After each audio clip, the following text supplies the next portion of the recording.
Ha, ben bitirmeye yanıram ya. Saygı yoktu bizim saygı. Ha. Akşam için böğrünüze da akkodumuz da geçiren. Ha, elə idi lan. Şimdi təzə işe girikti, 4-5 sınavda görüksün, adam da saymır, he. Tutdurup he diyor.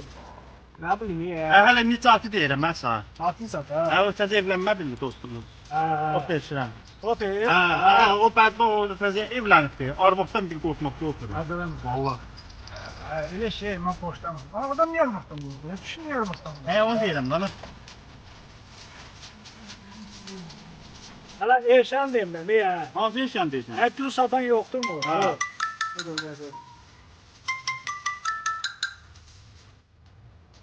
Alo.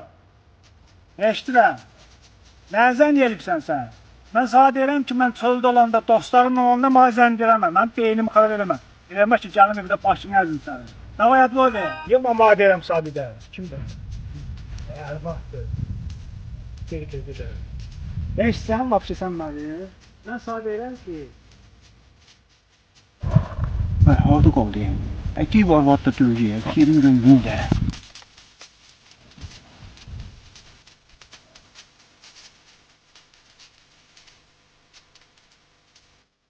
Ay aşkım qadınla qurban olma olar bağışda ayaqlarını atlıyorum. Çox idim qələt elədim. Prosto dostum bəyəfəm yanındaydı deyə.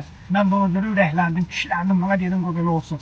İnansınlar da başa düşsün. Bax, narahat olma. Evə gələn kimi paltar da özüm yuyacam, qavları da özüm yuyacam və milləri də siləcəm. Qadınla nə olar, üzr hesab elə. Çox idim qələt elədim. Dönə, bax dönə, xahiş edirəm, bağışla nə olar. Yaxşı, danışarıq.